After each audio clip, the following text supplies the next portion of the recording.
Et salut tout le monde, on se retrouve aujourd'hui pour la suite du match-up Death Shadow versus Ondin. Je suis en compagnie d'Atoms. Salut tout le monde. Donc la première game, on va essayer de pas la spoiler. Atoms, je compte sur toi. No spoil. Voilà, donc on vous invite à aller la regarder. Quelqu'un a gagné, donc on est sur la deuxième. On a sidé. Moi je me rappelle plus honnêtement exactement ce que j'ai sidé parce que j'ai un side assez approximatif. Donc qui correspond pas du tout à ce qu'un side Ondin devrait avoir. J'ai des negates, j'ai des dissolutions, etc. Mais rien de bien transcendant. En vrai, tu pourrais limite pas sider. Presque, ouais. Mais après, j'ai rajouté deux trois petits trucs. Donc la game direct, il me contre. Ouais, mais Fieldeter se fait contre tout de suite par le déni d'obstinité. Déni obstiné. Donc c'est pareil, c'est l'une des cartes qui est vraiment puissante dans le format. Tout ce qui est férocité, etc. C'est vraiment puissant. Mais là, pour le coup, ça fit well. Je suis un peu mad parce que la fiole c'est clairement mon moteur d'agressivité principal, hein, je l'ai déjà dit et je le continue à le dire. Donc là on voit un peu qu'il est passé un peu en contrôle. Ouais, clairement en fait, là il va gérer l'agressivité au cas par cas. Il faut voir aussi une chose, c'est que moi j'ai un énorme outil contre ce genre de deck très contrôle entre guillemets, enfin qui a des couleurs de contrôle, c'est Kira. Totalement. Kira, je crois que même je viens d'en voir un. Ouais, je l'ai en main, c'est pour ça que j'en parle. Kira, vraiment, il va vraiment m'aider. Donc, pour rappeler à ceux qui ne le connaissent pas, Kira, il va contrecarrer toutes les premières capacités ou sorts qui cibleraient pour la première fois une de mes créatures, lui y compris. Donc, et de n'importe quel joueur aussi, donc tes sorts ou tes capacités aussi seront contrés. Ouais, c'est vrai. Donc, par exemple, si voilà, il y a aussi un petit malus entre guillemets, mais qui est très peu impactant, c'est que je ne peux pas utiliser Régération sur mes Ondins. À moins de le faire deux fois. Mais c'est pas worse. De toute façon, je le fais très rarement, ce genre de choses. Le Régérer, je m'en sers surtout pour gêner l'adversaire. Donc voilà. Je curse catcher pour ma part. Petit tour 1, c'est fait pour le coup. Ouais, on aurait préféré, je pense, complètement un leader. Un lord. Bah là, clairement. Après, je me suis dit, c'est pareil, là tu vois, encore Fatal Push, il est vraiment en mode, il va gérer chaque menace tour par tour. Ça, c'est embêtant parce que du coup, toi, t'es comme ça, tu le poses, tu te fais gérer. Et en plus, il m'inquisition de Kozilek. Là, vraiment, il me vide ma main. Enfin, il me vide ma main parce que. Voilà, pour le coup, il touche tout ton deck avec l'inquisition. Non, il me touche pas Master of Wave, c'est tout. C'est tout. Après, c'est pas une carte très. On peut pas dire que ça soit une carte maîtresse du deck. Voilà, mais il me touche pas Master of Wave. Là, je pense qu'il va choisir Kira, c'est obviously. J'ai deux Harbinger et j'ai un Régiré. C'est pas une bonne main contre lui. Sincèrement, Harbinger, c'est une excellente carte. C'est vraiment une carte qui est monstrueuse, vraiment. Il va virer Kira. Mais en fait, contre des Shadows, il y a très peu de fois où est-ce que je vais le laisser me toucher entre guillemets, parce que généralement ces Shadows ça va être des 6-6, donc s'il m'a déjà touché, bon c'est un peu chiant. Totalement. Après, Harbinger marche aussi en flash pour 4, et tu peux le faire avant de subir les blessures. Donc le mec attaque, ok, fin de phase de déclaration des attaquants, paf, je flash mon Harbinger, tu remontes ton Death Shadow. Après là, pour le coup, vu qu'il a l'air d'être passé un peu en contrôle, Harbinger, on peut dire que c'est un peu une carte morte, quoi. Après, son kill, il est quand même, ça reste des Shadows. Oui, bien sûr. Donc, forcément, il va, tôt ou tard, il va arriver. Et à moins, tôt ou tard, il va t'arriver. Donc là, il n'arrête pas, terminate sur mon Régiré, il n'arrête pas, j'ai pas le temps de poser un seul truc qui va me gérer. Après, le problème, c'est que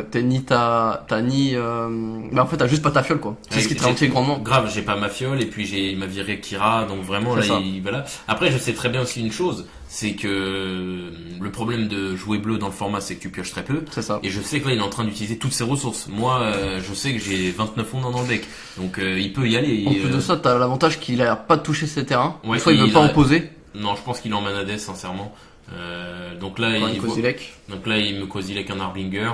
J'ai plus qu'un seul Harbinger et une île dans la main, donc c'est vraiment pas terrible. Là, en fait, ce que je vais tenter, c'est juste, je vois en fait qu'il est en train de claquer toutes ses ressources sur moi. Déjà, s'il me fait Inquisition, il m'a viré la seule source de noir qu'il a été engagé, donc c'est qu'il a pas d'anti-bet foncièrement à me proposer. C'est ça. Donc là, j'ai deux Régiressures, donc c'est très puissant comme. Là, ça permet de gérer 2 par 2. Voilà, la configuration est très puissante. Si tu veux leur expliquer. En gros, tu vas poser un Ondin et tu vas pouvoir soit engager si c'est ton tour et qu'il a ses 2 manas désengagés, tu vas gérer 2 manas par 2 manas. Alors, en fait, ou même un mana à une créature. C'est ça. En fait, là, une créature, bien sûr. Voilà, c'est là toute la force de Régiressure. sûr, comme je disais dans le cast précédent, c'est que c'est une carte qui a vraiment énormément d'impact en fait. En plus d'être un lord, donc qui est pour 3, c'est vrai que c'est pas terrible, mais en plus d'être un lord, il a vraiment une capacité qui est hyper polyvalente en fait. Elle peut servir à énormément de choses. Elle peut me servir à attaquer puis bloquer. Elle peut me servir à untap, à taper ses landes pour qu'il puisse pas réagir. Il me sert vraiment à beaucoup de choses. Et d'autant plus t'en as, et bah plus c'est fort. Exact. Et voilà, il est exponentiel. C'est-à-dire, plus j'ai de régérer, bah mieux c'est pour moi en fait. Et en fait, je vais pouvoir être hyper adaptif.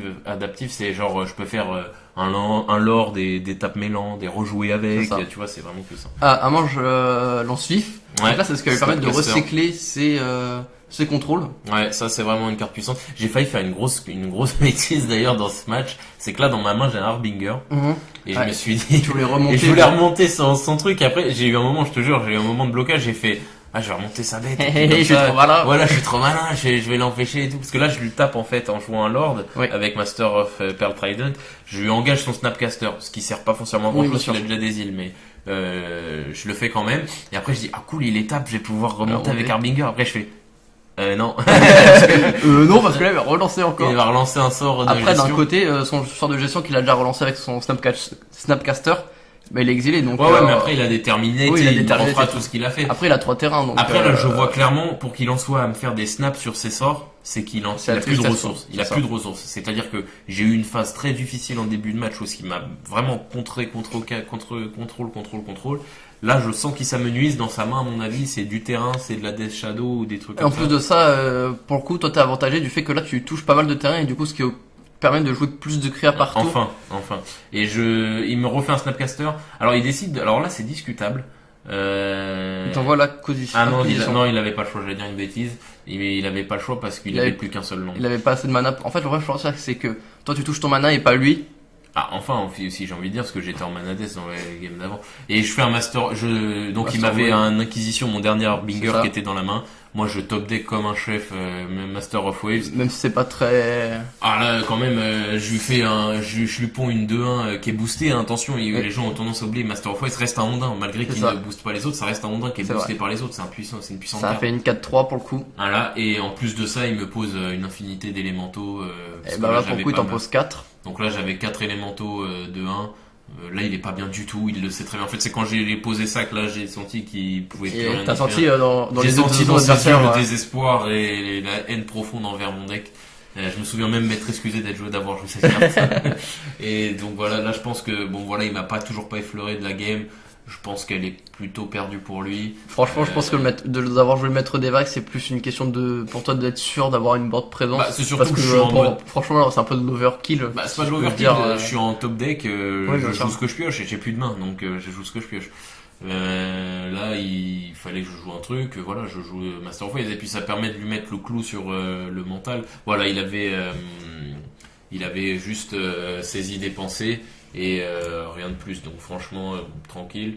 C'était pas quelque chose de très foncièrement gênant en soi. Il avait rien qui me permettait voilà, ça justifie. Il avait des landes, une pitting need, ses idées pensées, etc. Ouais, c'est ça. Donc voilà, c'est comme ça que se finit la game. Donc un 2-0 maintenant, je peux le dire. Assez violent. Donc j'ai un 2-0 assez violent. Ça montre assez aussi la puissance du deck aggro dans le format. Du deck aggro dans le format et surtout de Merfolk. C'est vrai, Merfolk. En fait, c'est que ils ont pas mal de moyens de gestion dans les créas.